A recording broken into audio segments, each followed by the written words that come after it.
Alright, Shalom. First and foremost, I want to give all praises, honor, and glory unto Yahweh, Ba'ashem, Yahushai, Ba'ashem, Ba'ashem. Alright, the honors of the elders and the apostles of the great millstone, who are the true elders and apostles of all Israel. Alright, this is GMS SAn Antonio camp coming back at it again, man. Preaching the downfall of this wicked nation known as Babylon. Alright, America, man. Alright, because this place is through. It's thrust through. Alright, Esau can now cause a panic with anything. Alright, just this past week, man. Alright, people were freaking out over the weather, man. Alright, and the weather was only like that for maybe 3 days, man. Alright, and people were going in, raiding stores. Okay, they were going in, and I'm talking about here in Texas, by the way. Alright, they were going in, raiding stores, taking all the milk, all the bread. Alright, taking all the food that people need. Alright, so just imagine whenever Esau really does cut off these resources, man. Alright, whenever he finally puts these people into the quarantine camps. Alright, whenever he finally puts that lockdown in full effect, man. Alright, people were told not to leave their homes, how unsafe it was, man. Alright, it was amazing to see how fast these people freaked out and took everything, man. Alright, they had to limit customers from buying stuff. All right, these people don't know how to survive without any water, electricity, all right, or without any sewage, should I say? Okay, they don't know how to survive without the internet. People freaking out that they don't have the internet or the phone, man. All right, these people are so hell bent and so dependent on the system that once the system shuts down, they're not gonna know what to do, man. All right, and that's gonna be the time during Jacob's trouble. All right, during the time of civil war, the race wars. All right, whenever people are freaking out and going against each other at all times, man. All right, and it's going to be a beautiful sight because the only ones that are going to be protected in that day are going to be the men of Yahweh Ba'ashem Yahushai, man, the ones who stand boldly for this word, man. All right, so to get it started, I want to start off with this. It's going to be the book of 2nd Ezra, all right, and chapter 6, and I'm going to start at verse 20, and it reads, "And when the world that shall begin to vanish away shall be finished, then will I show these tokens. The book shall be opened before the firmament, and they shall see all together. And the children of a year old shall speak with their voices. The woman with child shall bring forth untimely children of 3 or 4 months old, and they shall live and be raised up. And suddenly shall the sown places appear unsown. The full storehouses shall suddenly be found empty." And that's exactly what's happening, man. Alright, these storehouses are being found empty. These warehouses and these farms and everything that keep these warehouses stocked are starting to become empty, man. Alright, because people are freaking out, they're panicking. Alright, they're going in the store, buying everything up, man. Alright, the way the weather is, alright, is not allowing these farmers to be able to grow their crops, man. Alright, so the resources are running low. We're coming into a great famine. Alright, so it says, verse 23. "And the trumpet shall give a sound, which when every man heareth, they shall be suddenly afraid. At that time shall friends fight one against another like enemies, and the earth shall stand in fear with those that dwell therein. The springs of the fountain shall stand still, and in 3 hours they shall not run." That's right. So this place is gonna stop. Is gonna completely come to a halt, man. All right, and during that time, people are gonna be panicking, man. They're gonna go overboard with everything, man. It tells you that friends shall fight one against another like enemies. All right, it don't matter how long you know that person. Once that day comes, if that person has the resources you need, all right, and they're not willing to share with you because they have a family to feed, you're gonna go and take from them, man. All right, it don't matter if it's your dad, your mom, your sister, your brother, your best friend of 20 years. All right, it doesn't matter. All right, at that time, all right, it's gonna be the survival of the fittest, should I say? All right, and people are angry at this man. I forget his name, but he's the mayor of Colorado City here in Texas. All right, and he pointed out facts, man. All right, he was telling people that they need to learn to survive on their own, man. To sum it up, all right, telling them not to depend on they can't depend on the government because the government can't change the weather, man. All right. Yeah, because basically what happens is that the way you read about this government made it to where people are wholly dependent upon the system. Which as we know, if you're totally dependent, because the Readerite, which is so-called white man, he's done studies before to where they've taken animals who used to be independent and made them completely dependent on them. So they fed these animals, not even for years, but just for months. And those animals completely forgot how to fend for themselves, how to hunt, how to stay warm in the wild. And that's the stage that so Kawhi has done to the whole planet now. And what he wants to do, if you notice, throughout the COVID and throughout the blackouts and everything, what everybody's been pushing for the past year now is more government dependence. Now they're speaking about paying shooters to not commit crimes in I think it was in Atlanta or something like that. So what they want is that cause also for the past year or so now they've been speaking about universal income. What they want everybody to be more and more dependent upon the system. Right. Last week with this whole snowstorm thing, what we saw is how quickly everything can just stop too. And what they told the people is that everything goes over because of frozen windmills, which is a complete insult to someone's intellect. You get generators. There's so many backup grids in America. In America, there's abundance of everything. A frozen windmill, and only happened in Texas. You feel me? It was way cold in Oklahoma. It was snowing everywhere too. Yeah. I have a precept. I got one. This is going to be the book of Joel, chapter 1, verse 10. The field is wasted, the land mourning. For the corn is wasted, the new wine is dried up, the oil languishes. Right. And that oil, all right, symbolizes wisdom. All right, and this whole land is being dried up and wasted. Which for the past about 2 years now, people haven't noticed because in America, once again, Isaac blessed Esau with the fatness of the earth. He has abundance. The farmers have been complaining that the crops haven't been growing and that the government is making them pour out their actual substance for like about 2.5 years now, right? Yeah, exactly. But people aren't really noticing. But now after 2 years of this going on, now food prices are starting to go up. Yeah, now people are noticing. But see, it took so long because there's so much of it. Yeah, that's right. The fatness of the earth, Esau is blessed with more than what anybody needs. And we're gonna get that same blessing, but whenever we acquire that blessing, we're gonna use it in the right way.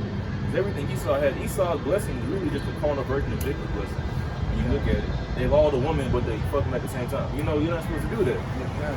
They have all the money, but they use the money to start wars. Why was you with that? You had all the money, you just chill out. Like, nigga, I got it. He used it to start more wars and start gender studies.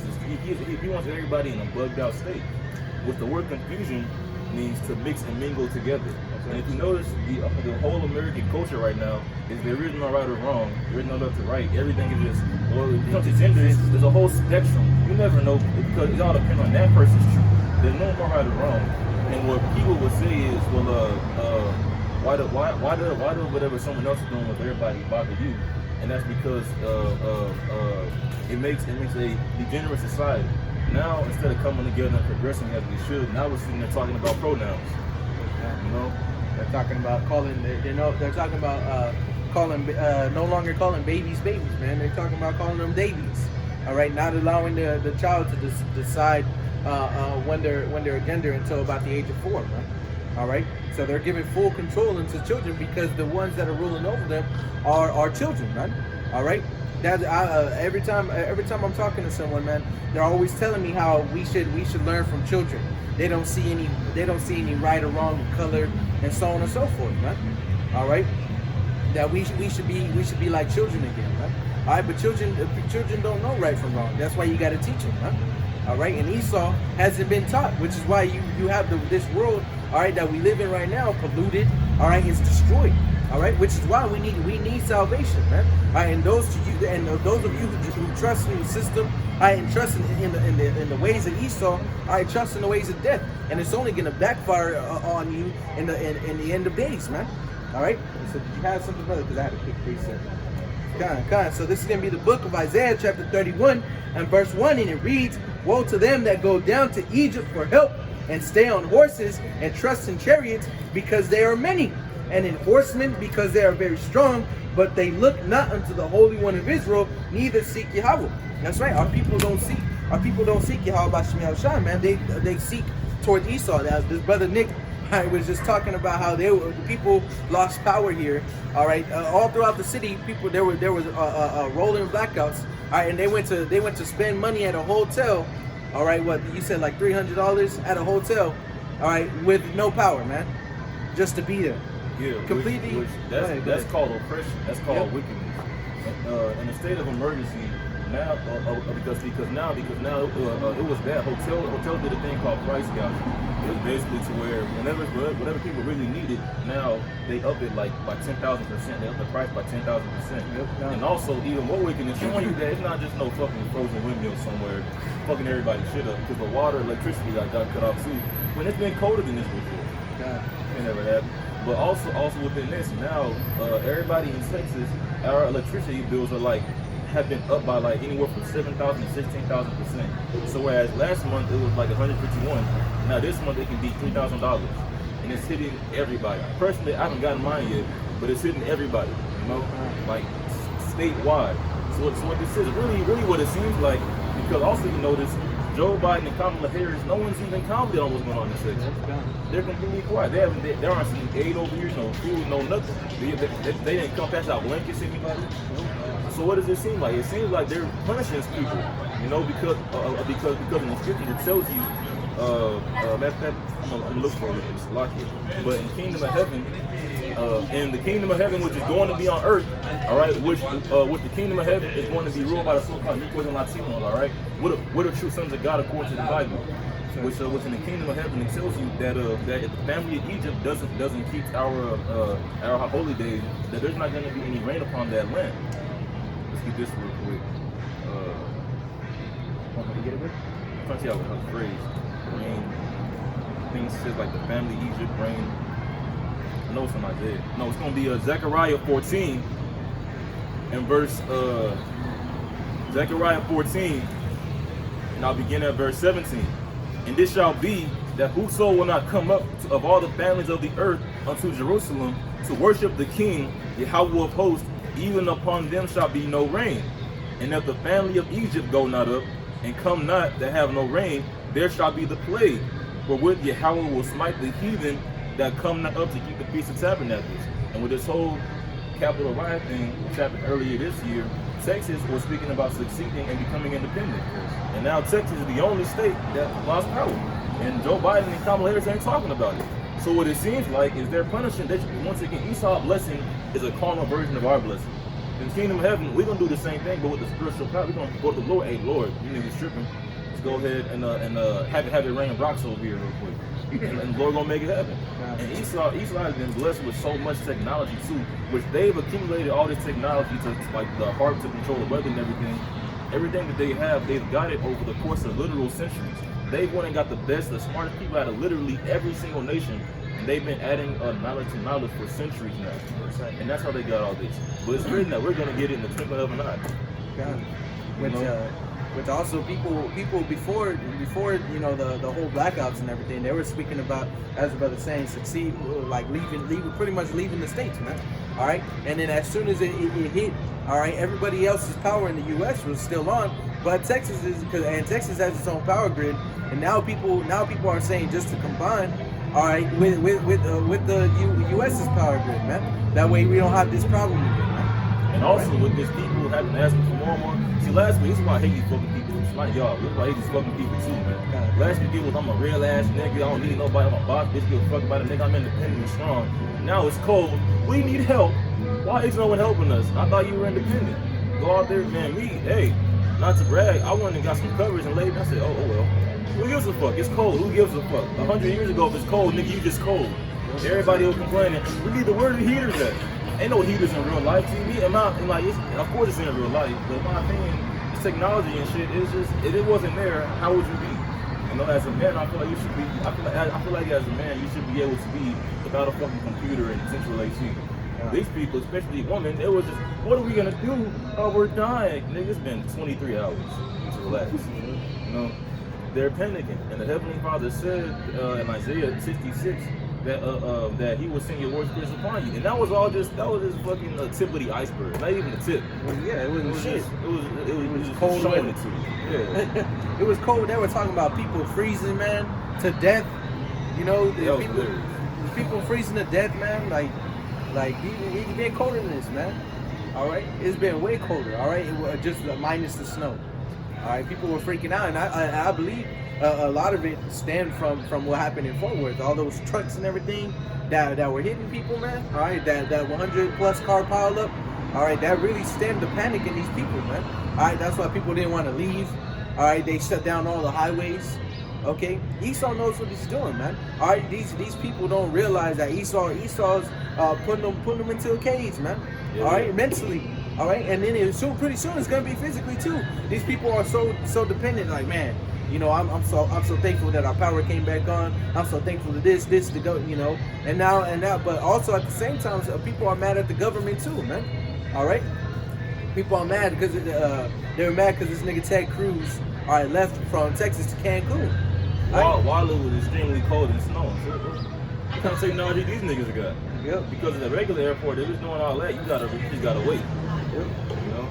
God. So with that, man, we know, man, that this is the end. All right, people are not gonna know what to do. And this was just people were tearing their hair out, man, without the internet for 2 days. You know, and on top of that, it was rolling blackouts. All right, and the reason why they said it was rolling is because it was controlled. They told these people it was a controlled blackout. All right, so that the system or some shit doesn't overload. All right, people were still getting angry. You know, people were still like, oh man, we're gonna die. This is it. All right, and here it is. Not even 3 days later. All right, and it's sunny. All right, it's about 60, 70 degrees. All right, everything's dried up, man. All right.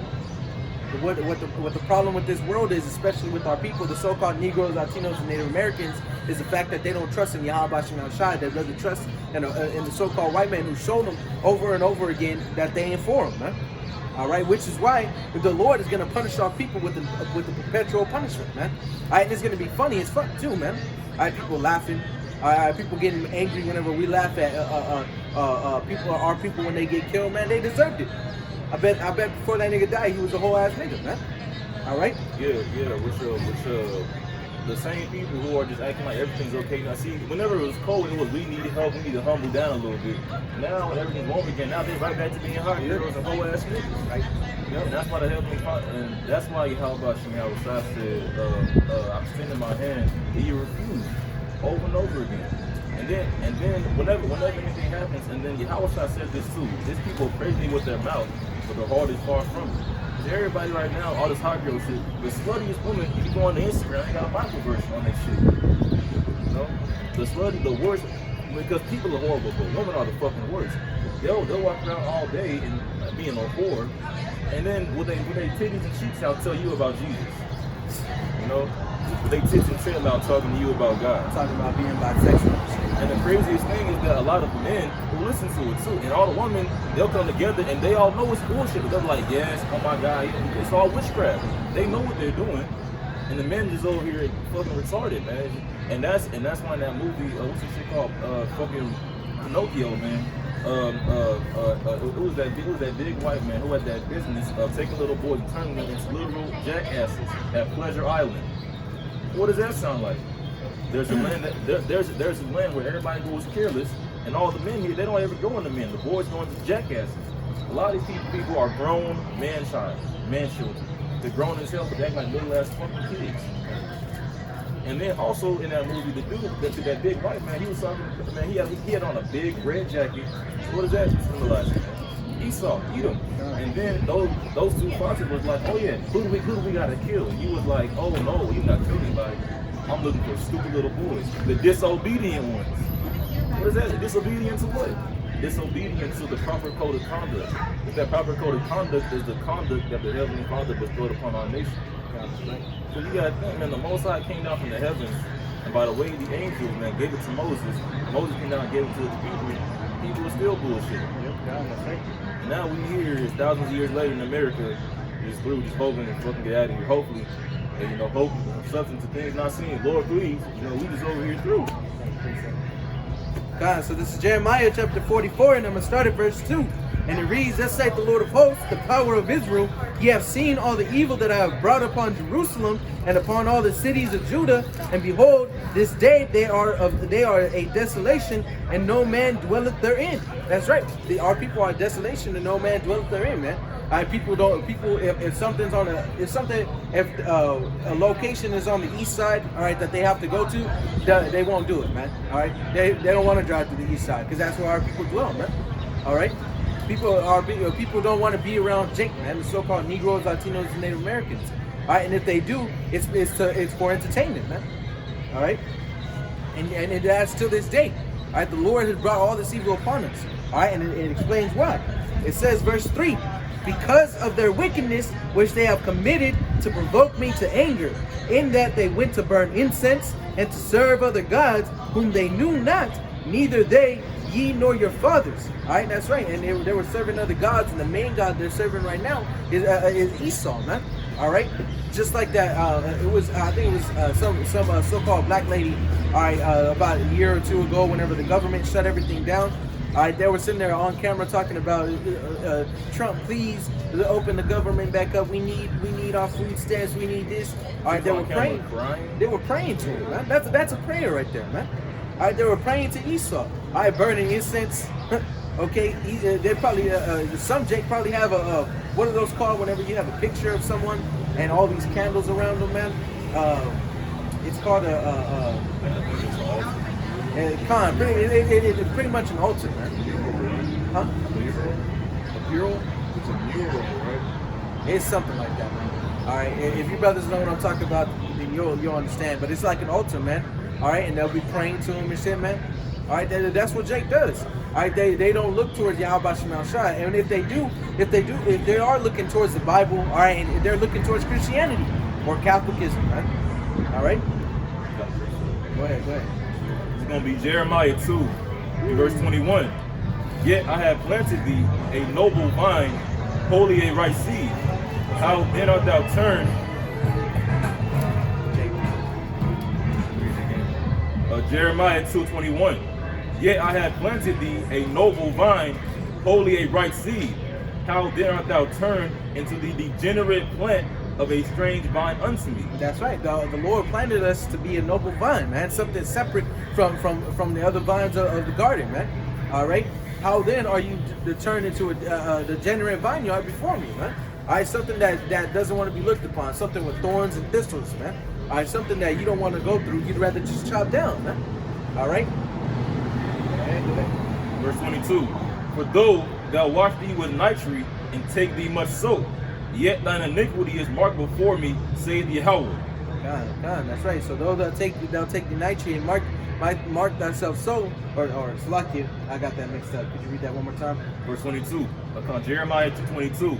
For though thou wash thee with nitrate and take thee much soap, yet thine iniquity is marked before me, saith Yahweh. Yep. Though you continue to cleanse yourself, all right, or wash yourself and make yourself clean, all right, yet your soul is still marked for destruction, right? All right, because even though you're cleaning your body, man, there are people their souls are dirty, right? All right, their spirits stink to the Most High. All right, and because of that, he's gonna clean it with what? By way of death. All right, by death of either Esau or thermonuclear fire, man. All right, because no soap can wash away the iniquity of Israel, man. All right, no soap that or shampoo or conditioner that Esau creates, all right, can wash away the iniquity of our people, man. All right. Yeah. Moreover, what is going into moreover is that our people, like in the ancient world, they would do like Esau had a thing called premeditated murder, like a murder you planned out. In the ancient world, our people had premeditated sin.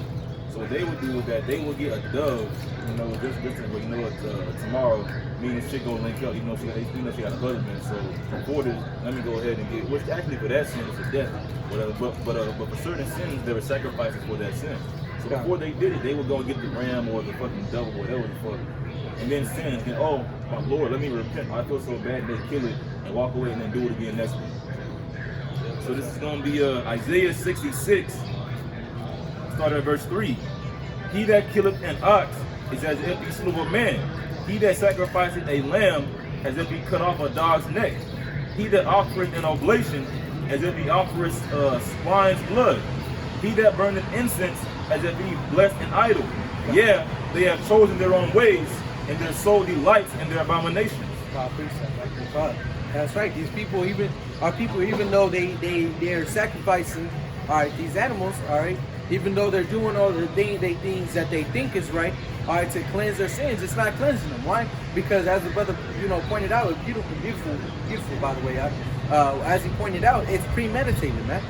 All right, they know what they're doing. All right, hey, could you read that last part, Baba Shah, one last time? And so Isaiah 66, verse 3 at the end. Yeah, they have chosen their own ways, and their soul delights in their abominations. That's right. They have chosen their own ways, and their soul delights in their abominations. All right. So they'll go to church on Sunday, all right, and pray to the Most High. They'll pray to some God, man. All right. And then the very next day, they're already planning on the wickedness they're gonna do, man. All right. It's all right. You know, I go to church. I'll read the Bible. That's what a lot of these Christians say, man. All right, no, it's cool. You know, the Most High, God allows me to steal, man. All right, God allows me to be with this man's woman.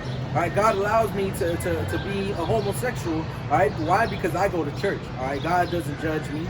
All right, no one can judge me but God. He doesn't judge me. All right, that's their excuse, man. All right, they delight in it, and the way to make themselves feel better, all right, they go in and they make these spiritual sacrifices, man. All right, but the Most High is not hearkening unto it, man. All right, He doesn't listen. All right, because they're doing it in wickedness. All right, they're doing it with the intent to do it again. All right, cleanse the sin only to do that sin again. All right, so ultimately you're not getting anywhere. All right. Is there any more on that?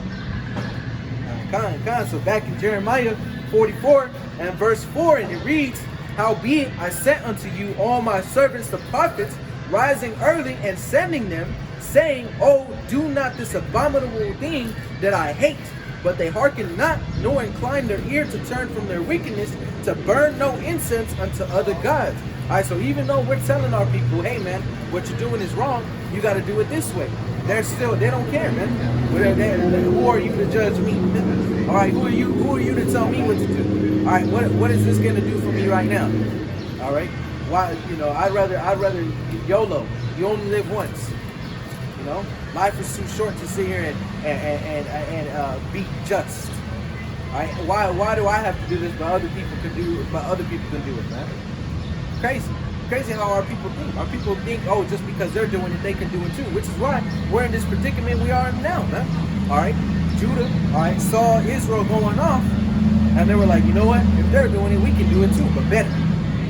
All right. So verse 6 it says, Wherefore my fury and mine anger was poured forth, and was kindled in the cities of Judah and in the streets of Jerusalem, and they are wasted and desolate as at this day. Our people are destroyed for lack of knowledge. All right, they continue. They're constantly being killed. All right, gunned down by the police. All right, put in prisons. Okay, they're constantly the lowest of the low. They go to the worst schools. All right, they live in the worst cities. All right, on the worst side of town.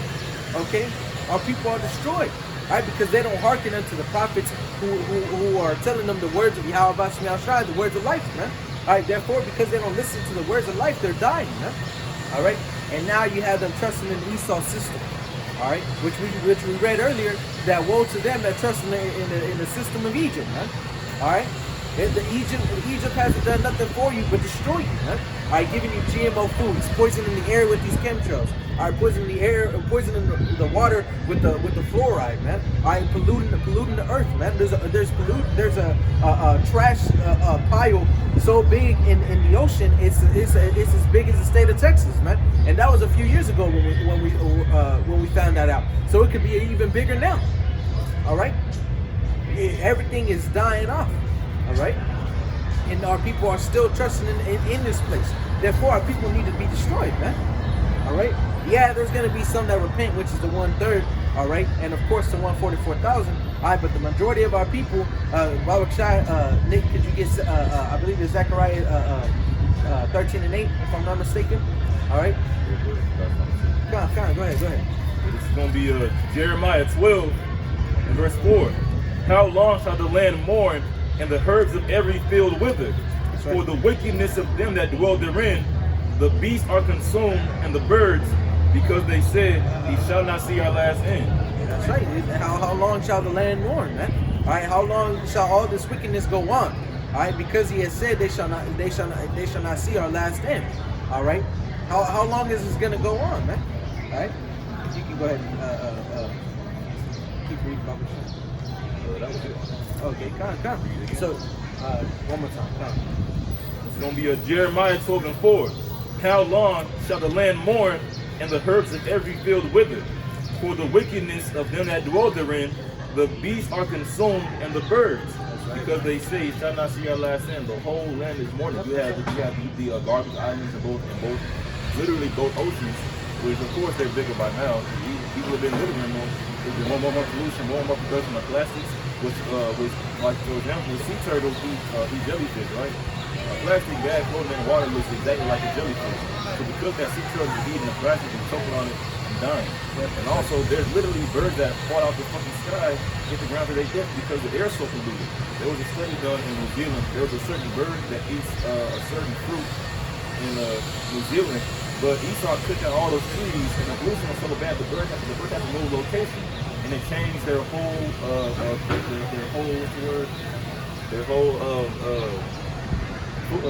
food source basically, man. So what they did was that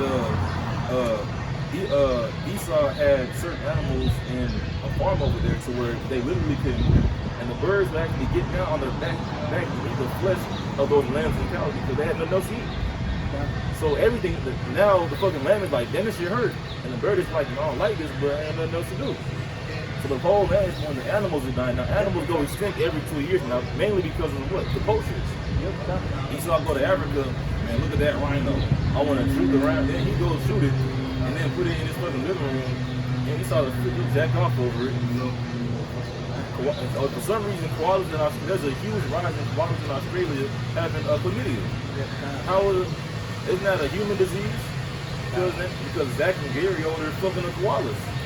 So the beasts are mourning. The whole land is there's pollution. The earth is all the different earthquakes. That's why we have so many different earthquakes because the oil of the earth is there to lubricate our tectonic plates. But Esau's over here taking it out. Now we're having that lubrication is in there, so the ground is like, nigga, what the fuck going on? Now we're shaking, creating more and more tremors. There's literally earthquakes all over the globe every day. And Esau doesn't report on because the prophecies tell you that there will be earthquakes in diverse places. And Esau doesn't want you to have anything to equate this world with the Bible. That's right. It also says because they say they shall not see our last end, man. Esau thinks that his kingdom is gonna last forever, man. All right, he thinks that he's gonna destroy the earth and then move to Mars, and then from Mars to Jupiter and so on and so forth, man. All right, Esau thinks that he's not gonna be punished and put away, man. All right, so-called white man, the red Hebrew Edomite, thinks that his kingdom is gonna be here till the end of days, man. All right. And it's not so. The Lord is about to come back and raise up the standard in this place, man. Right? Niggas blowing dirt off the concrete, man. We outside, he blowing the dirt off the concrete all the time.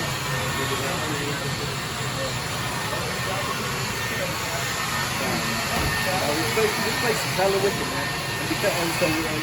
Therefore, for that, man, we need salvation, man. Our people need to be raised back up because our people went off. The whole earth, all right, and spirits that are upon the earth are suffering because of that, man. All right, and I forget exactly where in the scripture it says that, man. All right, but because our people went off and everything, the Lord, everything is dying off, man. And do you know what that scripture is? Where it speaks about our people going off and the earth mourning because of this.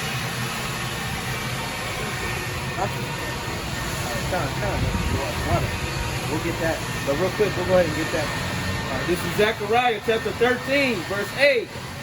And it shall come to pass that in all the land, said Yahweh, 2/4 therein shall be cut off and die, but the third shall be left therein. That's right, 2 parts of our people shall be cut off and die. All right, so 2/3 of our people are going to be cut off and die, man.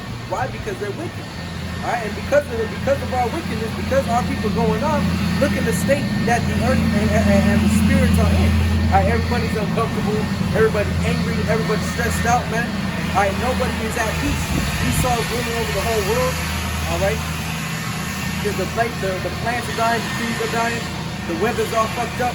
All right, the earth is polluted to the point of destruction, man. All right, and the only thing that's going to be able to save us is whenever Yahweh sends his son Yahweh down, right? All right, which is the Messiah in the Bible, man. All right, and did you find it? This is going to be Romans chapter 8, verse 19. For the earnest expectation of the creature waited for the manifestation of the sons of God. That's right. For the earnest expectation of the creature waited for the manifestation of the sons of God, man, the sons of Yahweh. Why? Because once we get raised back up, Bible try to get Proverbs 29. All right, once we get raised back up, we're gonna bring peace back upon the earth, man. All right, we're gonna start cleaning the earth again, man. All right, and it's gonna be a beautiful sight in the eyes of Yahweh by Hashem Yahushua, man. All right, we're gonna cut off the wicked. All right, and righteousness is gonna spring forth. Okay, and it's gonna be glorious, man. All right. Is there any more on it? Verse 20. For the creature was made subject to vanity, not willingly, but by reason of him who has subjected the same in hope. God, that's right. The creature was subject to vanity, not willingly, but made subject to him. Yahweh is the one who ordained it to be that way, man. All right. Yeah. So to break it down further, the reason why we're able to go off and go into sin, the reason why Adam, we get 2 Corinthians 7:38. Actually, in the try to find where it says, Lord, why didn't you take from Adam a wicked heart?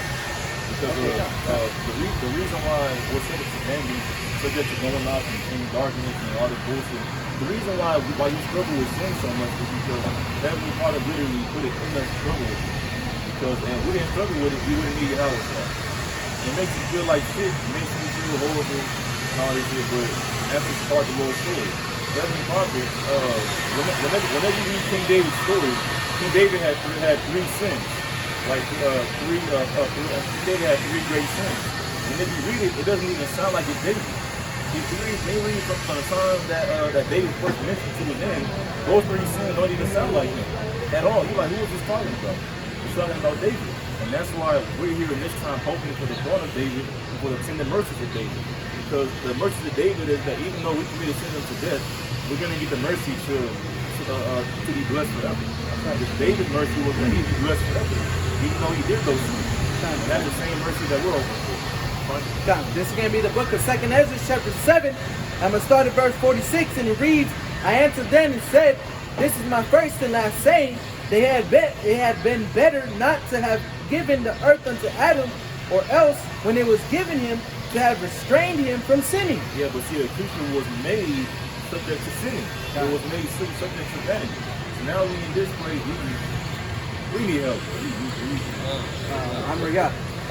Bible shot real quick, get Hebrews 8, and I believe it's at verse 4 or 5. And hold that Bible shot. It goes into the come. But it's going to be Romans 8 and verse 21. Because the creature itself also shall be saved from the bondage of corruption into the glorious liberty of the sons of God. That's right. The creature also shall be saved unto the glorious liberty of the sons of God. So that goes to show you how important our people are to the planet, to the earth, to the ecosystem, to everything, man. All right, that's how important our people are. Because our people have fell, all right, now the whole earth and land is mourning, man. All right. Do you have anything you want to say on that? I shall hold that. I'm Riyad. Go ahead and did you find it?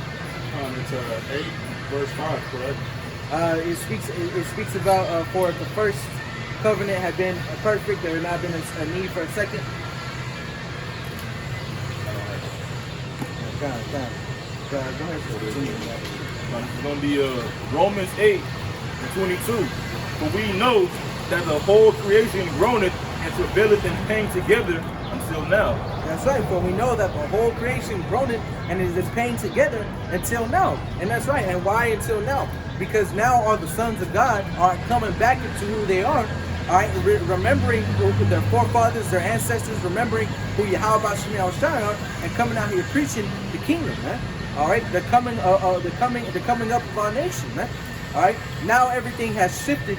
All right, and is now in full motion of gearing towards the kingdom of Yahweh B'Shem Yahushua, man. All right, and whenever that happens, and now that that's happening, Esau's system is starting to fail. All right, Esau, everybody is starting to realize what a devil this so-called white man is, man. All right, the red Hebrew Edomite. People no longer trust them like they used to. All right, you still have a lot of degenerate people, all right, that still believe in the system, all right, but there's a lot of people out there that are starting to realize, okay, this isn't it, man. You know what? Something funky is going on here. Okay. Did you find it, brother? Okay, come. So this is Hebrews chapter 8 and verse 5. Who serve unto the example and the shadow of heavenly things, as Moses was it. Is that it? Jump down to verse 7. 7. Salakia. Hebrews chapter 8 and verse 7. For if that first covenant had been faultless, then should no place have been sought for the second. That's right. For if the first covenant had been faultless, there should have been no place sought for the second one, man. Which was what was going into what the brother was speaking about, the creation being subject to vanity, man. All right, being subject to sin, which was Esdras was speaking about, man. He was saying that you should, if you were going to give the earth to Adam, you should have made him not be able to sin. All right, but it's all according to the Most High's purpose that we are going through this, man. All right, the reason why all this wickedness and why all this evil isn't able to come to flourish upon the earth is because it's all according to the Most High's story. All right. Is there more on that? All right, Khan. So real quick, get that. This is Proverbs chapter 29, verse 2. Verse 2. When the righteous are in authority, the people rejoice. That's right. When the righteous are in authority, the people rejoice. All right. So during the time of King Solomon's rule, all right, the righteous with the authority, people, the other nations were trading with our people. All right. There wasn't no war going on. All right. I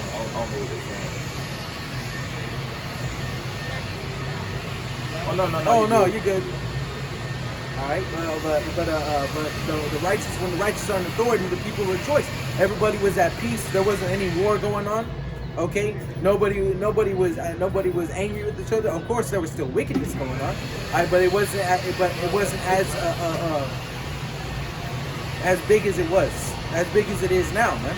All right, but now that our people are fully separated from Yahweh outside, all right, now you see wickedness flourishing upon the earth.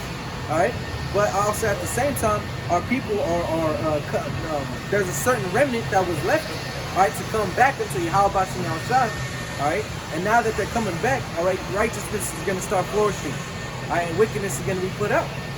We'll go ahead and finish that, Brother Sean. This is Proverbs chapter 29, verse 2 in the middle. But when the wicked bear rule, the people mourn.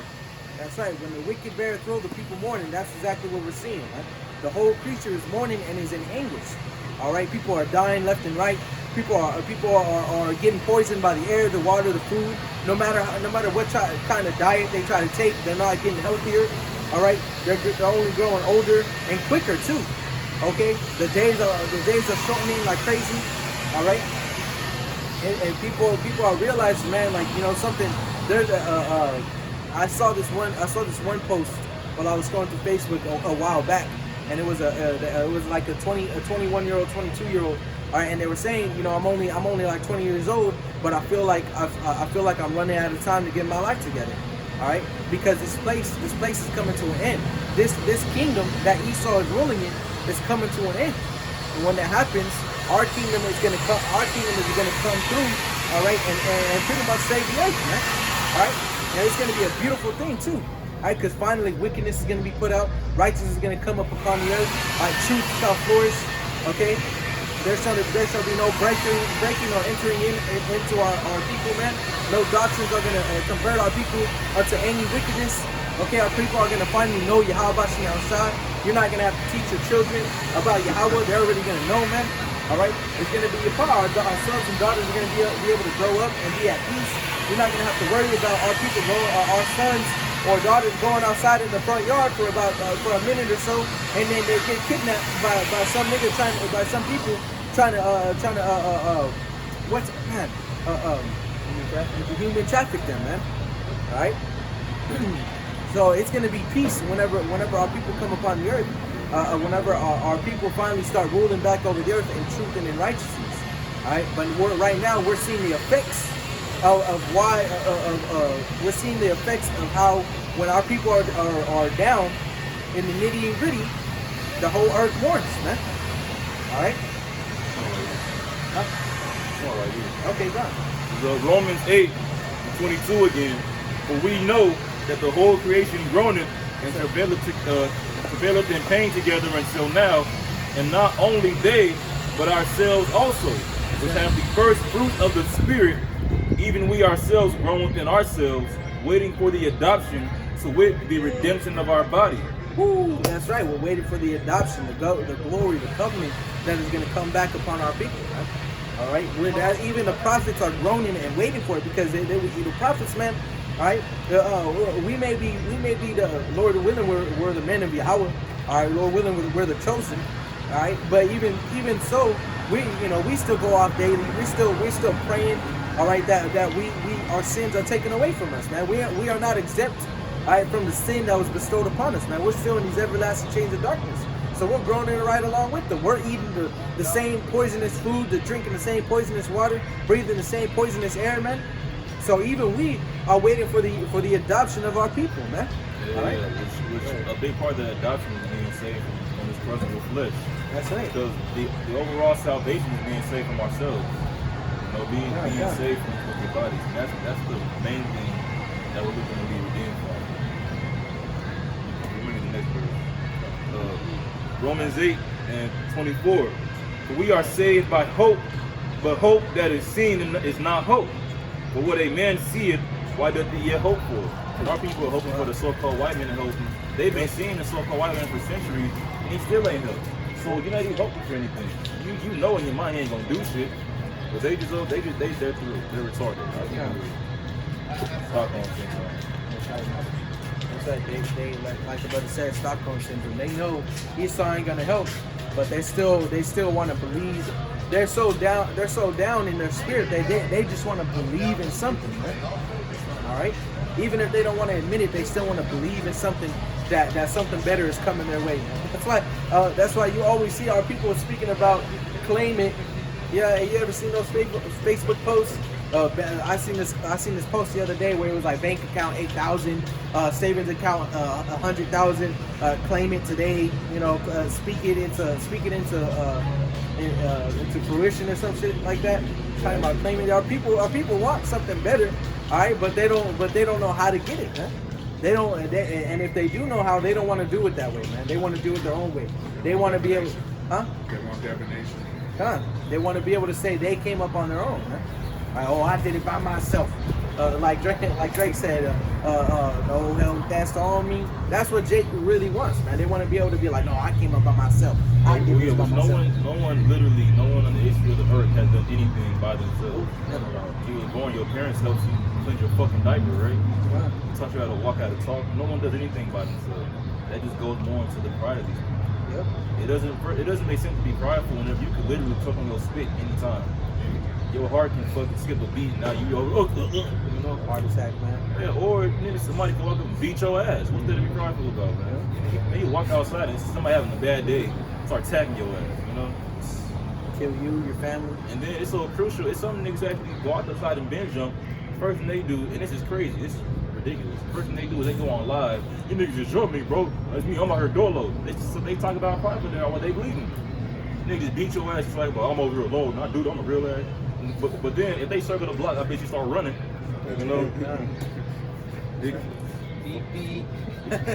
Yeah, which the way that the Heavenly Father ordained us to be saved was not off of our own merit. It was off of complaining to the point where He comes back and helps us. And here's the thing too, is our nation is seen as a woman. The reason why no one likes black women, it's some real shit. Black women need to learn how to cry. You watch all them fucking police videos, man. Anytime a so-called white woman starts to cry, what happens? Not even just white men, men in general come and see what's the problem, what's going on here, officer, and then the cop can't do nothing because she's crying, she's showing feminine energy. Whenever a black woman is somewhere with a cop and the video shows up, oh fuck that, you a bitch ass nigga, blah. Well, apparently you got it. That's the spirit, I was speaking about that with my mom yesterday. Woman, you need to learn how to cry. Ask for help. All this, I have to hold it serious to be strong. For what? What's the purpose of you holding it serious? Bitch, you need to learn how to cry. You need to learn how to be fucking effeminate, man. All that I'm strong shit. Nobody wants a strong woman. With a confident woman, a woman who's confident in herself, that's beautiful. But all this masculine energy woman, there's women who literally, it was, I saw an interview the other day, man. She was debating, talking about growing up, my mother and father wanted me to be feminine. And in school, I was being taught that I should be able to do everything a man should do. And that's what I believe in. So shame on your parents for wanting their daughter to be a daughter. You know?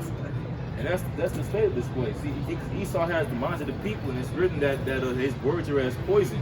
That bite necessarily isn't what gets it, but that poison sits there and simmers in the mind, and all you're thinking about is bullshit. Well, my mother and father, my parents, the people in school, they've been studying, they have degrees, their way is the right way, head ass. A piece of paper means that they're correct. Looking at it, it's fucking retarded. Paper they create.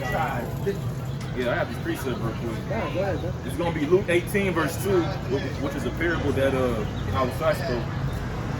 Luke 18 and 2, saying, there was in a city a judge which feared not God, neither regarded man. And there was a widow in that city, and she came unto him, saying, avenge me of mine adversary.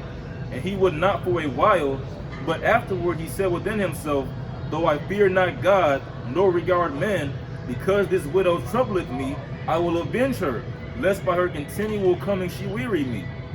So our state is that, see, it's right here. How should I say that there was a widow, all right, going and complaining to a man who didn't believe in God, right? But even though he didn't believe in God, he said, let me go ahead and deal with her issues, because if I don't, she's gonna keep on bothering me about this shit, right? Verse 6, and Yahushua said, hear what the unjust judge saith, and shall not God avenge his own elect, which cry day and night unto him, though he bear along with them? That's a problem, man. I tell you that he will avenge them speedily. Nevertheless, when the Son of Man cometh, shall he find faith on the earth? That's a proud scripture. That's right. It says, surely enough, shall the Most High avenge his very own elect, man. All right, because even that unjust king, when the woman was crying continually, right, avenge that woman. All right, now the elect who are just are crying unto a just king. How much more so? You know, and that's the point Yahushua was making, is that the Lord, Yahweh is going to send his son Yahushua back to avenge his people, man.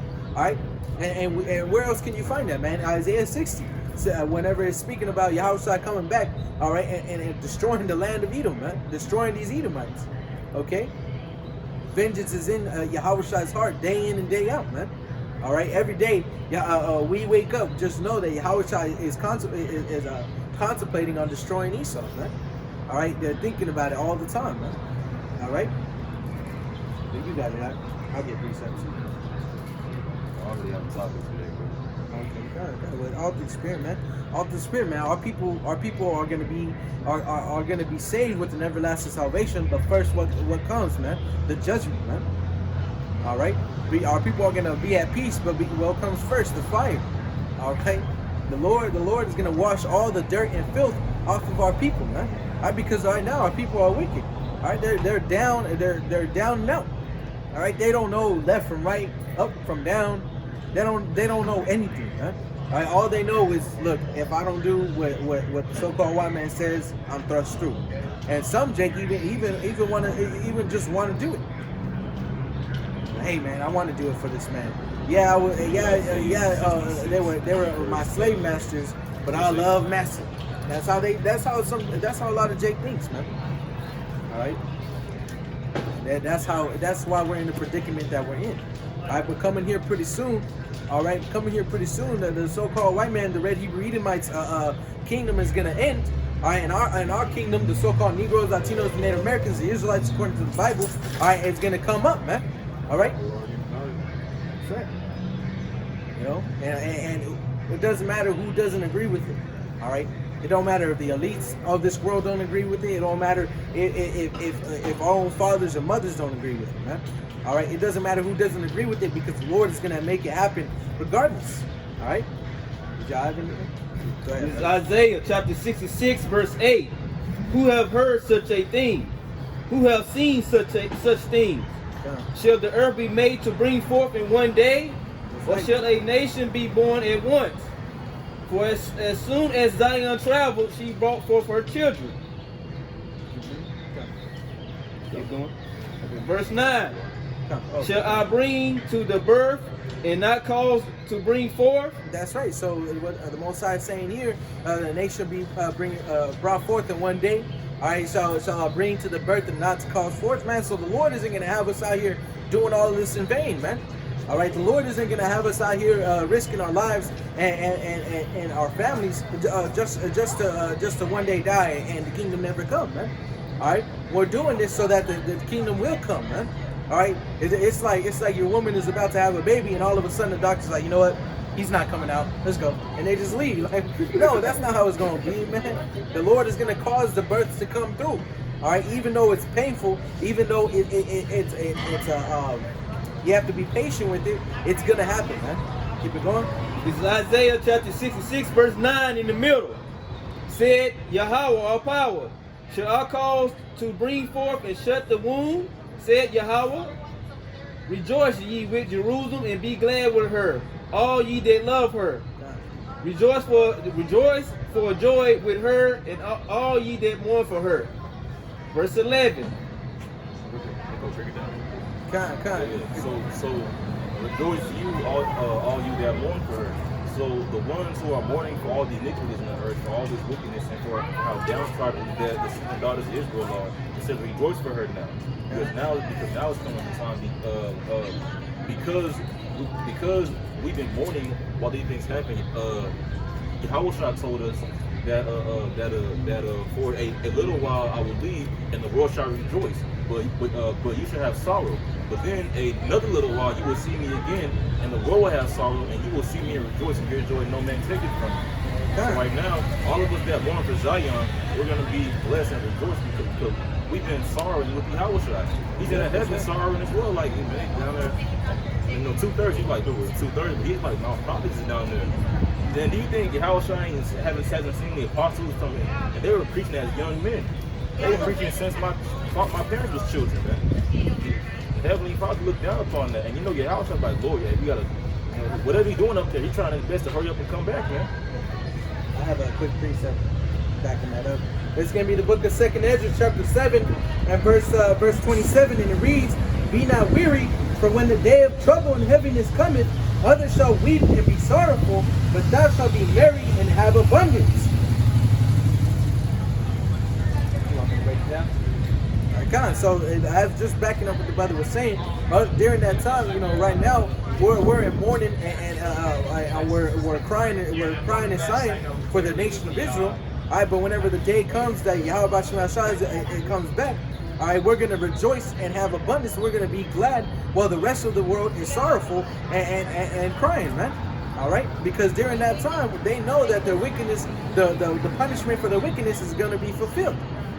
All right, and we know that the reward for us rehearsing the righteous acts is going to be fulfilled as well. Well said. Go ahead. This is gonna be Psalms 137, verse 1. By the rivers of Babylon, there we sat down. Yeah, we wept when we remembered Zion, which there is actually a slave. I forget which, but showed us in slavery, man, sitting down at the river just crying, as a whole group of us just crying at the river. So I guess it is. Yeah, so I guess back then it was just normal for all the slaves to go to the river and sit down and cry. It wasn't a movie.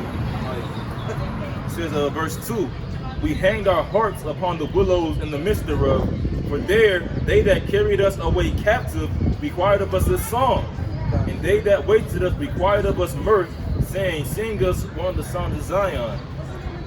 What's that one song? Swing low, sweet chariot, come forth to carry me home. I was looking over Jordan. Wait a minute, why are these niggas from Africa singing about a chariot from the Jordan River in Israel? What's up with this? It says, verse 4, how shall we sing it, Yahweh's song in a strange land?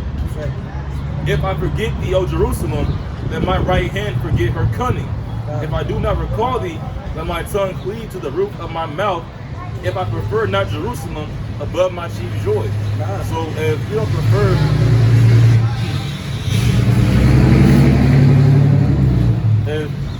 if you don't prefer our heritage, our history, who we are over Eugene Joy, which is they boxing woman, McDonald's, I don't know, fucking whatever it is, second, whatever the hell. If you don't prefer our heritage, which is given directly from the Heavenly Father, from the heavens, all right, then King David said, "Let my tongue cleave to my mouth." Basically, now I can't do. If you can't talk, that hinders your life in a gigantic way. So basically, he was saying, if I forget Jerusalem, my life is going to be vain. But the majority of our people say, "No, we're black, we're Americans. No, I celebrate Christmas." They talking about it. I'm in the army now, dead ass. So they're completely entwined with this system. Psalm 137 and verse 7. Remember, O Lord Yahweh, the children of Edom, in the day of Jerusalem, who said, raise it, meaning destroy it, even to the foundation thereof. O daughter of Babylon. So right here, King David said that we got taken captive to a strange land where they forced us to sing. To this day, our people are known, our people's main role on the earth is what? Entertainment. And then King David talked about Edom, and then said the daughter of Babylon. So he's showing you right there who runs the daughter of Babylon. Edomites run the daughter of Babylon. I'm sorry, who runs the daughter of Babylon, sir? Edom. So-called white man, the red Hebrew Edomite, the devil.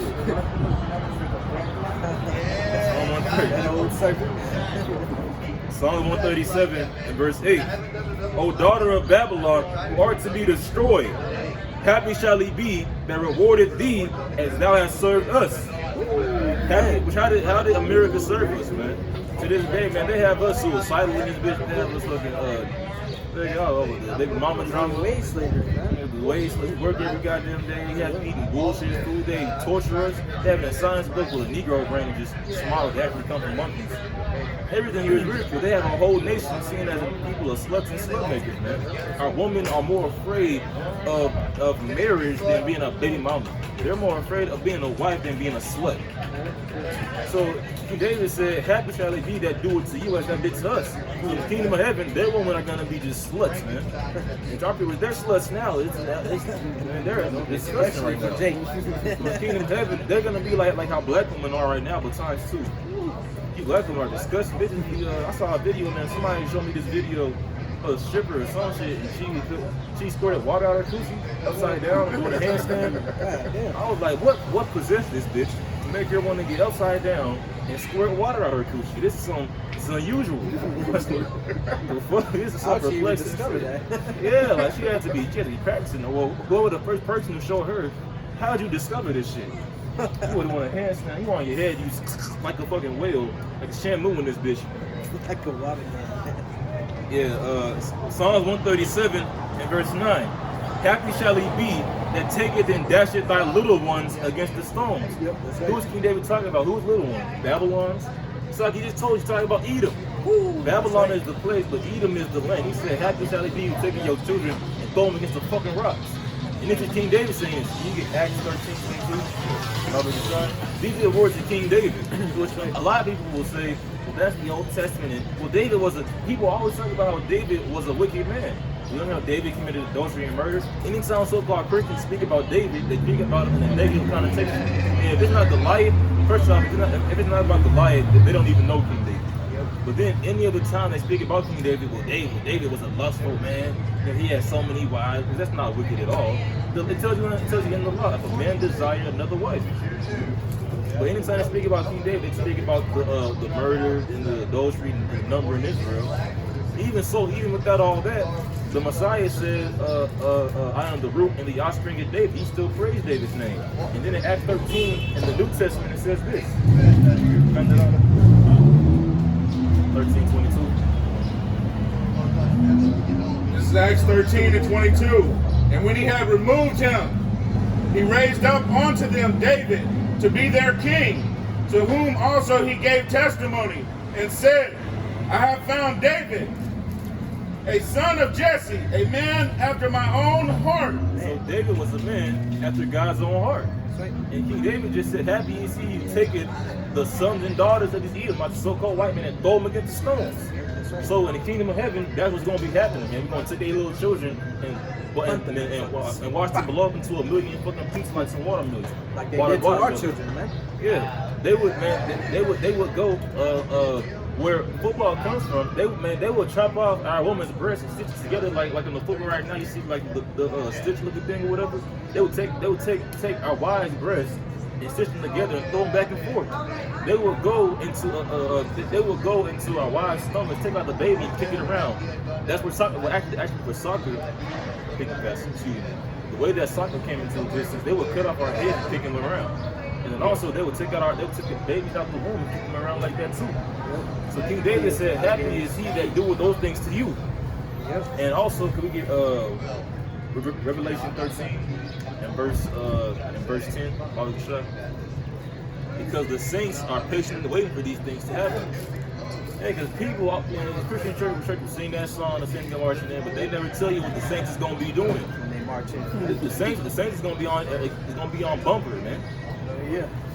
And the saints is going to be on a whole different level of fuck you pay me. It's going to be beautiful too, man. It's the spirit, man, because we were speaking about this yesterday. Go ahead. This is Revelation, chapter 13, verse 10. He that leadeth into captivity shall go into captivity. He that killeth with the sword must be killed with the sword. Here is the patience and the faith of the saints. Here is the patience and the faith of the saints. Now what does that mean? The saints are patiently waiting for that, and they're faithful. Like, eventually, I'm gonna get these motherfuckers back. Eventually, I'm gonna fuck they shit up.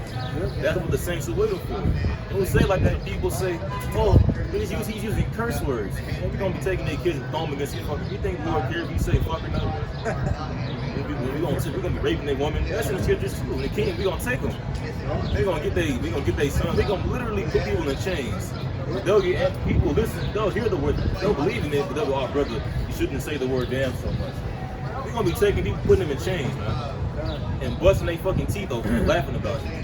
The Lord cares if you say, "Oh damn," that was a lie. You think look and get mad. Hey, why'd you say, "Oh damn," man? Come on, he's murdering them. You don't gotta be foul about it. Come on, brother.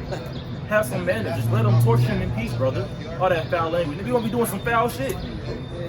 Busting their shit off, man. Personally, I want to give people blood eagles. I think it's hilarious. They be alive the whole time too. They, "Oh, my back, yeah, bitch ass nigga, how does it feel?" Fucking whore. And the kingdom, we gonna do that. Let's get Isaiah 33:18. Yeah, people always talking about, this whole world is just some Nickelodeon SpongeBob bullshit. It's not reality, man. Every time you walk, man, somebody says something to you, you can't even beat their ass no more. See, usually, man, my grandpa growing up, he told me stories about hella fights he had. Fighting niggas with, he got chained and beat niggas up with a chain, niggas shooting at him with a, niggas beating up with a bat, all this stuff, man. In this day and age, you can't do that no more. See, back then, though, people didn't do certain things or say certain things because they knew if I do that, somebody gonna beat my motherfucking ass. Or if I do that, another man's energy is going to challenge me. In this society right now, as a man, you can't challenge another man's energy.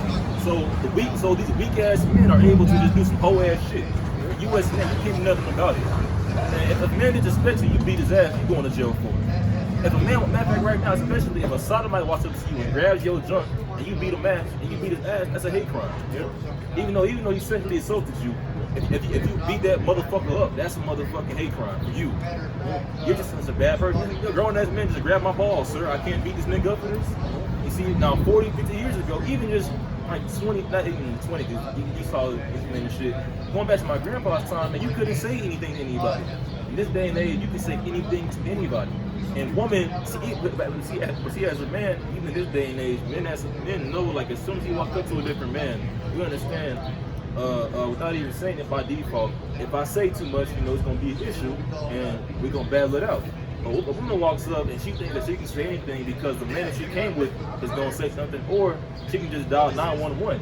And most women in America right now know that if they do some bullshit, if they just scream, 20 men will come to their defense.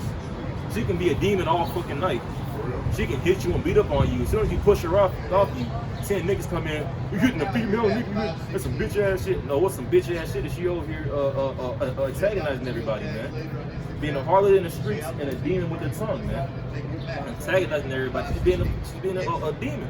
I can't find a better word for it. She's bringing negativity onto the earth, you know?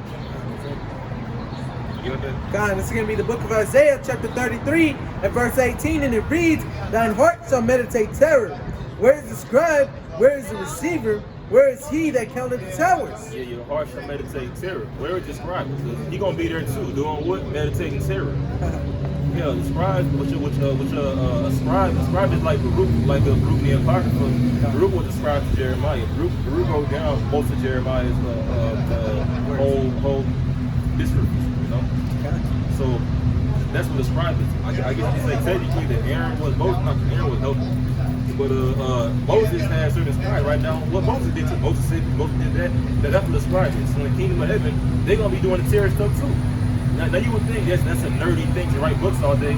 But look, in the kingdom of heaven, those nerds will be beating your ass too. It's crazy because in this society, the things that are actually manly, people call nerdy. Like if you like sword fighting, niggas, that's so nerdy. Nigga, somebody will cut your fucking arm off, you know? You like sword, that's so damn nerdy. It's so crazy in this society. People will make fun of, if somebody has a really old gun, a really small gun, people make fun of it. What you gonna do with that? In the Wild Wild West, you make fun of somebody's gun, they gonna shoot you with it. Yeah. It's crazy, like, it's still a gun, nigga. Like, in this society, everything's corny and everything's nerdy, except for being a degenerate. Yeah. Being a degenerate is cool, but if you want to practice, like, astrology or martial art or anything else, you're just nerdy. You know, he exists, that's a cornball. But if I go sell drugs and live in a trap house in a beat up ghetto somewhere with no electricity on, I'm a real nigga. That's retarded. Hey, we gotta get back to Jeremiah too, degenerate. These motherfuckers are degenerates, man. I'm gonna get back to you. For a whole hour, right? Sit down. Jeremiah 2:21. This gonna be the book of Jeremiah 2, chapter 21, and it reads, Yet I had planted thee a noble vine, wholly a right seed. How then art thou turned into the degenerate plant of a strange vine unto me? We were blessed as a noble vine. It tells you in our curses that our delicate woman who wouldn't even set their feet upon the ground, and our woman got carried everywhere. These people always talk about how Allah oppresses women. Talk about how the Bible has rape culture. First off, rape culture even in America doesn't exist. They always talk about how America is just a rape culture.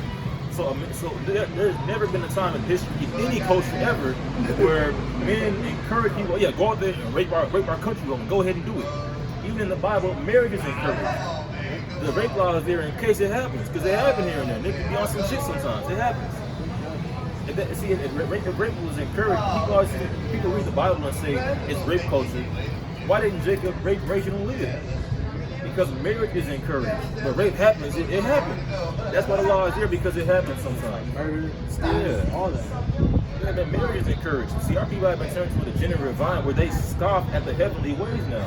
And now in society, in ancient our women, they were too delicate. They esteem themselves as so much, I'm not even gonna touch the ground. Now I seen bitches fight outside with bare feet. Titties is all out swinging everywhere else. Ugh. They screaming, you gotta think, man, because bitches think that shit is cute too. Because of my job, I'm a real ass. They trying to flirt with you. I'm a crazy bitch. I'm a real nigga. I'll cut somebody. That's not cute. No, I don't feel safe being next to you in a room alone. Like, what if I fall asleep? I wait till you have a knife in your hand. That's not cute. Man, I had a one girl tell me that, I don't want to say no specifics. She was talking about her brother wanted to cut somebody's guts out, and she's so goofy and crazy, and my family's so toxic, it's cute. That's not cute at all, bitch. Your brother want to tear a nigga guts out. No. See, the ancient world was marriage, like the bonding of a family. Why would I want to be with your family? He wants to tear a nigga guts out because you fucking somebody. Which he told, and then her brother fucked her too. A bunch of weird, her dad died, her brother fucked her. It's some weird shit. But she talking about it like it's cute. Trying to flirt with a nigga. No, that's not cute at all. Matter of fact, have a good day. You know? Our people have turned into degenerates. And our people think being toxic and being whores is cute. And our men think that being stupid, being a dumbass nigga and being violent is what a man's supposed to be. The young men of our nation think that being a man consists of being a slut maker and being an adulterer and being a murderer. Carrying a gun with you at all times. But only murdering your own people. Only being a degenerate to your own people.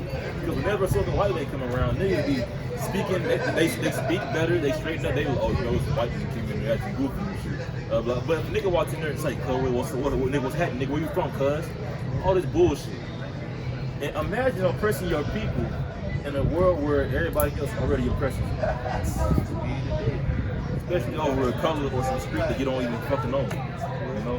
That's why it tells you in Jeremiah 2, the generous vine. You were appointed to be kings and priests, man. And even the Byzantine Empire, hearing about Jake fighting each other was damn near unheard of, man. Because we love each other so much. Especially in King Solomon's time, we loved each other so much that, man, we would do anything for each other. Jonathan gave David to pull up the clothes off his back. He other the king's son walking around booty ass nigga. Imagine seeing that. He got money. Why he naked like that? Because he loved David so much that he helped David get away. Yeah, he booty ass nigga afterwards. You know? This day and age, our people have turned to degenerates, man. Now we hate each other to the fact that we never help each other out like that, man. It's the curse. It's like a motherfucker. Because in the kingdom of heaven, we're gonna have love. We're gonna have literally an infinite amount of love towards each other, but we're gonna have a very distinct hatred towards all the other nations. And that's the way it's supposed to be. You're supposed to be around brothers. Hey, what's up, brother? You chill out. And then he's gonna be an asshole and go to the heat and beat their ass. Yeah. That's literally what they there for us to beat their motherfucking ass. As a man, hey, even the Heavenly Father, the space he got stars blowing up, he likes to just blow shit up sometimes too. It looks nice. It's fun to break stuff sometimes. It's true. So as a man, what we're gonna do, I think it's the rod of iron in Revelation 2:25, I believe, the rod of iron. Hold that, Jeremiah. Read it again. Because now, in this day and age, the majority of our people, they fear rulership. They lack a rulership mentality and they fear being above people. No, we're all just equal. Meanwhile, no one treats you as equal. Wasn't there a whole Black Lives Matter rally last year? The whole riots and all that bullshit because no one's treating you equally. But then if you tell Jacob about us ruling, we're all just equal. We just need to fight to make the government see that. And so no one else sees it like that. You over here at the bottom thinking, well, you know, we're all equal. Who wants to be equal to a nigga in the hood? I don't. And they're fucking losers. I'm happy that I got out the fucking hood. I'm better than all them niggas. And that's not bragging. It's truthful. I'm better than a pedophile. Yes, I'm better than a dope dealer. I'm a lot better than motherfuckers. Yeah. There's nothing wrong about saying that. See, this world makes it to where if you say that you're a good person, you just humble brag all this bullshit. No, this is facts. I'm not touching no kids. I'm a lot better than this motherfucker. Yeah. Read it. Jeremiah 20. Guys, this is going to be the book of Jeremiah 2:21 again. Yet I have planted thee a noble vine, wholly a right seed. How then art thou turned into the degenerate plant of a strange vine unto me? Of a strange vine. Whoa, that sounds familiar. Almost like Romans 11 with the grassing and the olive tree. And also, I want to say some Ezra's about that wild vine. Anyway, the word degenerate means going away from your origin. Matter of fact, I'm gonna get a olive tree. That word up there. Definitions are beautiful. Once you have that, once you know what it really means, man, you can put it into use. Confuse niggas. Yeah, also do what you want. Do what you want in righteousness. Also, whenever you learn what words mean, it means that you deal in truth. Because in this society, everybody talks about, well, my definition for this and my opinion. Who cares? Who gives a fuck about your opinion? What is the truth of the matter, man? Because people always talk about, well, I don't believe in what you guys are saying. A wolf does not care if you're a wolf. I'm gonna see something. A wolf does not care if you believe it's a wolf, man. If you in the woods together, it's gonna tear your ass up. This whole society is on some weird SpongeBob shit, man. So the word degenerate from the 15th century, it says no longer of its kind, debased, away from race, kind. And that's what our people have done. We were planted to be noble, kings, priests. Our women, they wouldn't even think about it. They wouldn't even go outside. They wouldn't put their foot, even if they were in shoes, they wouldn't put their foot on the ground. They had servants like Sarah. They had servants to actually put a robe out before them to walk on, man. can't even imagine seeing niggas that today. Niggas, I see bitches take their shoes and socks off. Man, my little sister was walking outside. You know, her mom Mexican. She was a Mexican side. She be over there with the sock. I'm like, God damn, your feet black as shit. You don't feel good. You know, the kingdom of heaven, they're gonna be levitating. So, you know, it's gonna be. It's just, oh my goodness. Our people have been a base to a big pot of scum, and they take like fucking what's his nigga name? Country 6ix9ine talks about scum game. You're calling yourself scum. And niggas hear it. Oh, that's so cool. It's not cool at all, man. You know what scum is? Scum is like the most. That's like going to a gas station and those machines, those ice machines that they never fucking clean. Open it up, see all that mold and shit there, getting it and saying this is good. That's what scum is. You see, this is what scum is. Even a serpent. That's what scum is. But our people take hold on this stuff now, man. Yeah, fucking freaks. But according to the Bible, the so-called white man's going into slavery. And anybody who agrees with them is going to get thrust through. Your head knocked off with the weave on it. Where we at? Revelation? Yes. This is Revelations chapter 2 and verse. Hold up. It's not Revelations. Revelation. You gotta get it right. Revelation. So, do you want me to read 27 or start at Start at verse 25. Verse 26. Hey, that window's open. This is Revelation chapter 2, verse 26. And he that overcometh and keep my works unto the end, to him will I give power over the nations. Yeah, so the Messiah said to him, to he that overcometh and keepeth my works, my faith, this hope and this ministry unto the end, to him will I give power over the nations. Now, why does it say that? Because the kingdom of heaven is going to be on earth. You get Daniel 7? Yeah. I think it's 13, which matter of fact, verse 18. Saint, y'all take the kingdom. Yeah, I got it. And hold that. We're going to keep on going right there. But yeah, no, not yet. But the kingdom of heaven is going to be on earth. In the book of Isaiah, I want to say chapter 16, it speaks about how the wolf and the lamb are going to sit down and eat straw together. Now, according to the Christians, heaven's going to be somewhere in the skies with the fucking floating space ducks and shit. So according to them, there's going to be a space wolf or a spirit wolf with a spirit lamb eating spirit grass. It don't make no sense. No, the kingdom of heaven is going to be on the earth. And the saints are going to come and get power over the nations. And there are no nations in the heavens. The nations are upon the earth.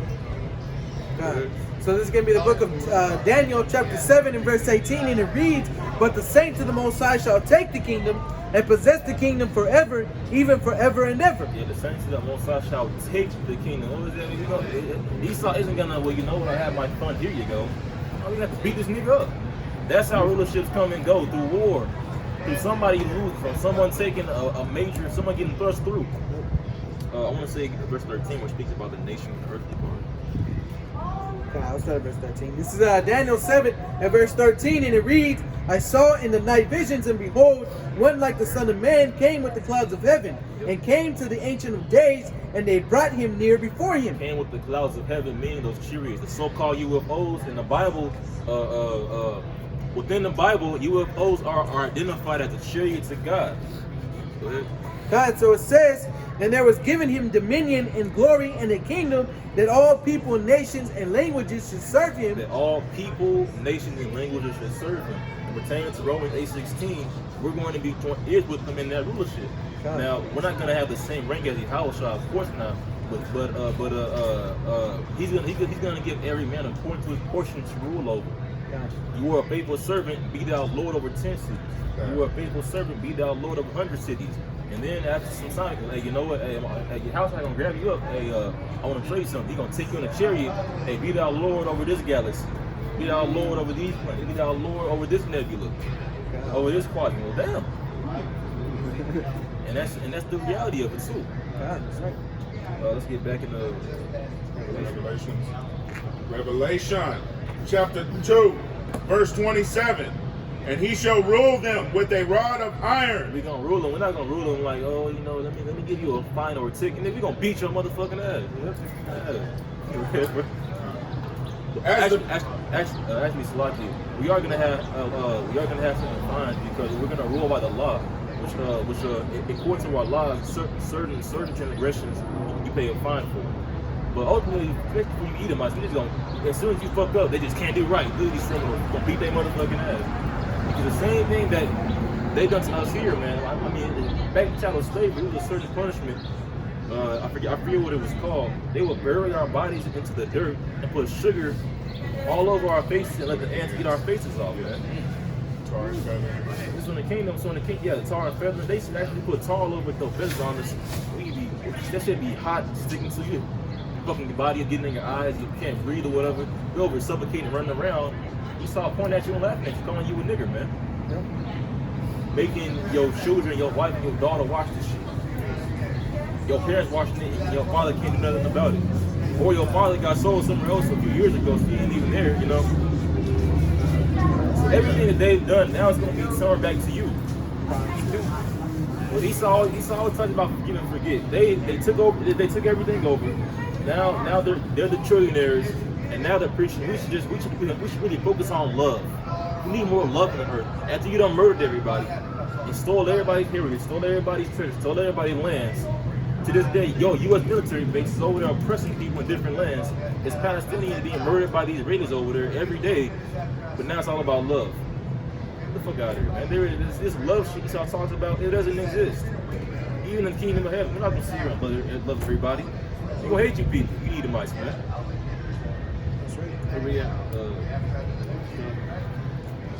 Revelation chapter 2:27. And he shall rule them with a rod of iron, as the vessel of a potter shall they be broken into shivers, even as I receive of my Father. Even as Yahweh received of his Father. So Yahweh told us that all judgment. Matter of fact, I want to get it real quick. While I quote it from my computer. But the Father has given all judgment to the Son.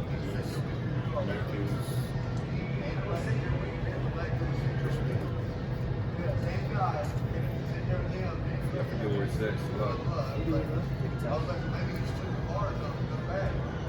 Did you get Matthew 11, verse?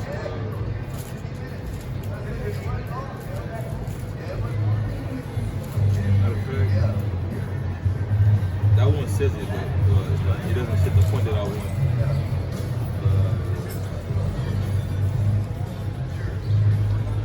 Talking about 27. I was, but it doesn't go into the point where I really wanted to.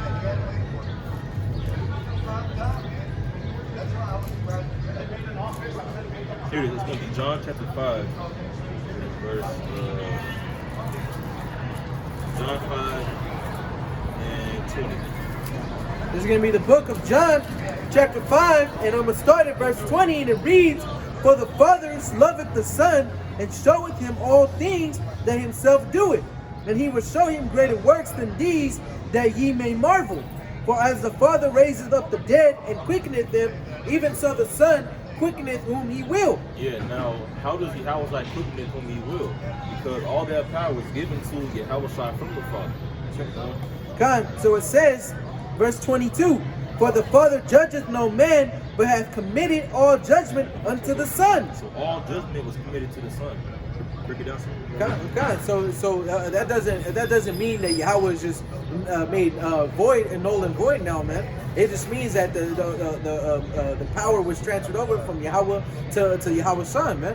Which is why him and the elect, the 144,000 angels, created the earth. Yahweh gave the blueprints to Yahweh's Son, man. Yeah. All right. And that's why Yahweh was able to heal people. God, he will forgive. Because to heal somebody means to take their iniquity, which because the iniquity is the reason why they're going to the element in the first place. That's right. Yahweh was able to not extrapolate. I mean, kind of, but he was able to take off that iniquity, because he was given the power to forgive those sins. It's going to be Matthew chapter 9 and verse 1. And Yahweh entered into a ship and passed over and came into his own city.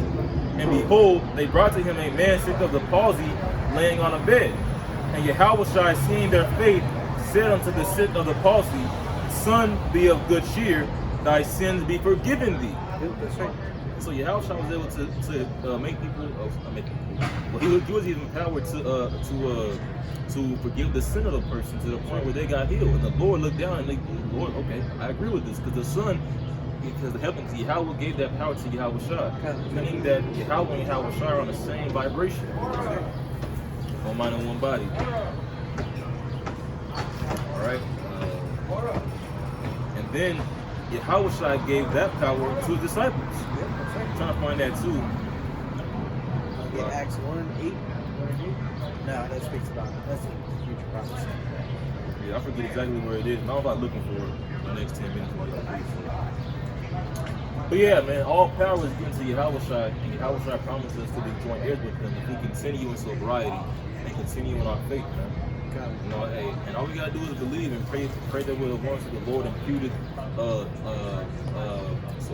imputed no iniquity unto. Because it's written that for the elect, no guile was found in their mouth, and that they were pure. Now, of course, we've all fallen short. You know, our righteousness is filthy rags. But Yahweh Shai said, "Who is he?" Matter of fact, let's get back to Romans 8. I want to say Romans 8:34. You want me to get it? I'm trying to make sure it's right. Romans chapter 8. Start at verse 3. Start at verse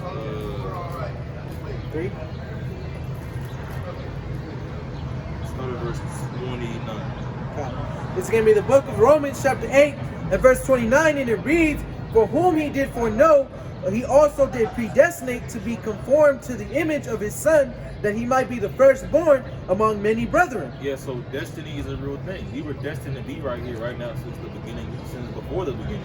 Since before Yahweh Shem Yahweh Shai Wa'alahayim. And the angels created the stars, the grass, the ladybugs, the air, the maggots, the ants. He predestinated us to be right here, right now. And to Lord's will, obtain that salvation. Destiny is a real thing. Like, this fell into my lap, not this fell to your lap, right? You just happened to come across it, and now we're here. So continuing in verse 30. "Moreover, whom he did predestinate, them he also called. And whom he called, them he also justified. And whom he justified, them he also glorified." So even though all of our righteousness is as filthy rags, it's telling you that the Lord justified his elect. What did you say? All of our righteousness is as filthy rags, but the Lord justified the elect. Verse 31. "What shall we say? What shall we then say to these things? If Yahweh be for us, who can be against us?" Yeah, and the Heavenly Father's for us, who could be against us? And that's the mindset that you have to walk into soundly as well. I walk through, no matter what happens to me, I always say, I believe I'll be okay. I believe in the Lord, I should be straight. Because on the road, and I was talking about whenever it was icy, I looked further, I saw like 7 cars piled up, people were still there. And I was like, man, that's tough. And so I figured, icy right here, I'll be straight. The Lord got me. You know, I slid a little bit, but what happened? I was straight. That is how niggas spreading out his whole car doing a 360. But in my mind, I always tell myself, well, hey, the same faith that David had to go walk up on Goliath and say, fuck you. Like, that's the same faith I want to be in. I want to be on the same level. So I always tell myself, no matter what, I'll be okay because I believe. That's the spirit that David had. That's the spirit that Jacob had. That's the spirit that Abraham had. Isaiah. That's the spirit that our righteous forefathers had. That all the great examples had. No matter what, we believe we should be straight, right? That's how you walk. So verse 32. "He that spared not his own Son, but delivered him up for us all, how shall he not with him also freely give us all things?" Yes, shall he freely give us all things. So we're going to obtain all things freely through Yahweh Shai's sacrifice. I think that's it, right? Verse 33. "Who shall lay anything to the charge of Yahweh's elect? It is the Most High that justifieth." Yeah, who can lay anything to the elect? I saw him one day. I saw him steal a cookie. Like, who can lay anything to the charge of the Lord's elect? Yeah. Well, actually, I know him in high school. He was in adultery. Lord, at first he repented. You know, and the Lord said, "Hey, you justify the Lord." Look at David. David should have been put to death. According to the law, David should have been put to death. Yep. The Lord said, "What is my elect?" Justified him. Now, that doesn't give you a feel like, well, I can just sin. This is great. And they ain't gonna be a fucking demon. No, because the constant in all the situations is that the elect strive to be perfect. The elect have in their mind that I don't want to be conforming to sin. Like, I don't want to be such a sin anymore. But a nigga will hear that, well, shit, either way, if I'm elect, I'll be good. And then he'll go commit adultery, fucking light a blunt up, sodomize a bitch, whatever the fuck, Possibly bars, all that shit. But a righteous man is gonna think like that, which is real repentance. Exactly. That's true repentance. If you thinking, oh well, the elect anyway, I can do whatever the hell, that makes you like in Isaiah 66, you have a premeditated sin. Yep. Like, nigga, I'll be straight if I'm the elect anyway. Who gives a fuck? That's a wicked mindset to be in. Niggas will read that and be like, well, I'm good. I don't have to do it. Oh shit. So all I need is the names to preach. So, okay, I'll preach the names. No, nigga, it runs deeper than this. Your conduct. How do you act every day within society? Not in society, within your life. Are you doing the things pleasing to the Lord? God. So continuing in verse 34, who is he that condemneth? It is Hamashiach that died, yea, rather that is risen again, who is even at the right hand of the Most High, who also maketh intercession for us. Yeah, who was he that condemned him? Because Esau does definitely have witches and warlocks who put on TV for projected sin, and then they'll go into the fucking groves and the hills and praise the Lord. Lord, they over doing this and doing that. Yeah. Who were you that condemned it, nigga? Who did you die to? Who the fuck gave you power to condemn or did you? Nobody. Everything Esau does, really, what the Most High said to everything Esau does is who gives him fuck. No one really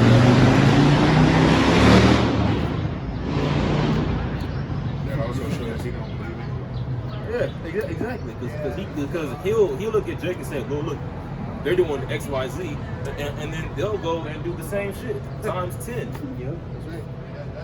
Fucking ridiculous. These people are fucking idiots, So verse 35, who shall separate us from the love of Hamashiach? Shall tribulation or distress or persecution or famine or nakedness or peril or sword? As it is written, for thy sake we are killed all the day long. We are accounted as sheep for the slaughter. Yeah, we literally been called to be sacrifices. So you can't walk around and I just want to, I wish my life was, you can hope like better. That's why you got to pray. We're praying that our lives eventually get better. But on this side, you got to understand that we're called to be a sacrifice. Yahushua told us that we will indeed be baptized with the same baptism. Yahushua was humiliated. People spit upon him. Man, they boxed him and spit on him. You ain't a prophet. Who hit you then? All that. So now we're going to go through the same things, man. God. But these days, Yahushua told us that he will work a mighty work and great miracles, man. And that the teachers should not be backed to a corner anymore. Because in the time of Elijah, man, we had to hide in caves. They over chopping niggas' legs off, like my legs down. They over, so the prophets were hiding in cages. They lowered Isaiah, was Jeremiah, into a literal vat full of feces. They went and got Micaiah out. He was minding his business. They went and got him and made him prophesy. He was trying to be nice. Hey, well, you'll be all right. Don't lie to us. The Lord said you're gonna die. Now they beat him up and throw him into a dungeon. But these days it's not gonna be like that no more. Now the Lord can say, you know what? I'm gonna get my prophets because there's a certain energy in this universe of something that's called supernatural in society. Really, it's called spiritual. There's a certain energy that created the sun, a gigantic ball of fire that's floating in the sky. It's sitting there, it's literally in the midst of a bunch of water. It's a big ass ball of fire in the midst of waters. There's a certain energy in this universe, man, that Yahweh Shem Yahushua is going to let his men tap into and get that spiritual power. For the power to walk on water, to change water to wine, that's literally changing the chemical elements of that substance, man. So there's a certain energy, in this universe. The Heavenly Father gonna give it to his men. King David was breaking steel with his bicep. Man, niggas niggas used them more. Niggas had a steel staff, hit him with it, like this, and it broke in his bicep, man. He was hopping over walls. Could you imagine? You like, okay, we behind the wall, we straight. Then they hop over, you walk, happens to anyone, a fucking king, that. Oh, the king hopped over, nigga, started stabbing niggas, like, man. Drop these suits. Yeah, I'd be like, I know this nigga hop over the wall. I ain't seen no ladder, no nothing. This nigga just hop over it. That's some crazy. Imagine you see they hop over this whole building right now, some Superman shit. And Samson took up a jawbone and started to slew 100 niggas. It's even 1,000 motherfuckers, man. Yeah. With the jawbone. After he was tied up, he said, man, yeah, I can break these cuffs. He broke the hoes off, man. He started piecing their ass up. He imagine Philistines, he's just one man. Can you imagine that? Imagine after the first 10 died, and then the 50, then the 100, and now you got 700, you over in the back like, nah, he's still going. Like, You ain't tired, nigga? There's so many of us. There's somebody get him from behind. He's just unstoppable, man. You know? Like somebody get an arrow. It's like Moderate that once in the North, he came down, started beating their like 1,000 niggas, and Moderate running through. He looking, y'all niggas too slow, man. You know? His eyes are all moving quick, man. Yeah, he was just seeing everything. Well, Samson was doing the same thing. These days, we gonna do that on a whole different level. David did that. There was this one occurrence in the scriptures where one of King David's men killed a guy with his own staff. Like you see how some movies like they'll hit the sword out of their hand, catch it, and stab it. That's what that man did. Yeah, people would say that only in movies. Nah, in the ancient world, first off, man, they were practicing sword fighting and martial arts all day. Yeah, it was that like the movie fights, the ding ding and the kicks and all that shit really happened back then, man. Yeah. You know, but in this society, all the fights you see is niggas. Oh my god, damn niggas can't fight. I remember watching the fight videos on YouTube. I'm like, I'll destroy this motherfucker. Like, I'll obliterate this nigga. You got me fucked, man. King David like hella disappointed. It's crazy when I watch it. I'm like, bro, when I watch it, I'll be like, bro, we need our fathers in our lives. These niggas, they be scared. I saw one fight nigga, he made a deal with his hand down. He said, like, what the fuck? Nigga, hit him, man. What are you scared for? Y'all in a fight, man. He's scared to hit people. Oh, man. Our fathers were warriors, man. I mean, bro, he took the spear out the Egyptian hand and swung with it. But first off, people got grip, especially back then. You ain't put him to take it out of his hand. Your grip gotta be better than his grip, you know? Your strength, everything. To take it, to swap it out of his hand, man. And also takes a mental fortitude. He was like, you know what? I'm gonna walk up on this nigga and take his own shit. That takes some mental strength to do that shit, man. Even right now, people, man, I've seen people walk up ready to fight somebody, but their mental strength is like, he need more. They'll walk away because they're scared because that mental strength is in there. As a man, it's supposed to be a certain fire inside of you, so you're like, you know what? If I had to, I'll judge a nigga. Like Eleazar. I want to say it was Eleazar in Numbers 25th chapter. Israelites came to him mourning and weeping because they were like, man, he's going to go through this tent. Eleazar was like, shit, let me get his job, but he went and took them both through. Man, dude, he had used one thrust. I guess she on her stomach or something. She was on her back. And he had put it into his back and it went through her stomach while they was fucking giving her fucking. He also come through and stab their ass with it, man. As a man, That's righteous, man. yeah. As a man, it's supposed to be a spirit in you. Like, if I have to, I will kill you. You know. And that's just how a man's supposed to be. In this society, women want a sensitive, heartless thug. Fuck out of here. That shit don't fuck. A sensitive murderer. That's fucking ridiculous. I found the scripture speaking about the guy who took his staff out, but it's like that didn't even run nice. Yeah, I was seeing on Instagram that this chick was like, I want a God-fearing thug. Like, what's a God-fearing thug? You want to sell drugs in and they don't know together. What she mean by that is she wants to be a whore. That's all she means by that. I like dick. That's all she meant by that. Might as well post it. I like dick. That's all she meant to say. God. But this is Second Samuel chapter 23. All right, and I'm gonna start at verse 20. It says, "And Benaiah, the son of Jehoiada, man, I can't pronounce that.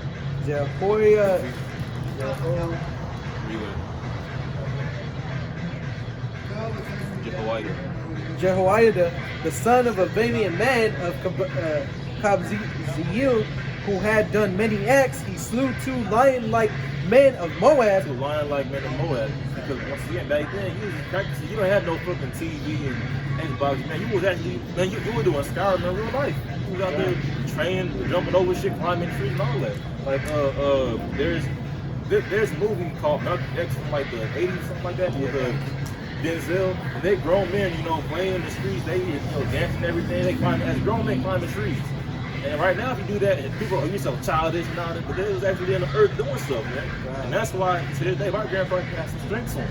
But man, I'm an old. If I talk about you right now, niggas, first off, we saw, hey, you can't do that. Get off the tree, So, this is the oldest statue in the world. It's lying there. It's talking about the same story. It's lying there. It's the oldest statue in the world. I don't know how to go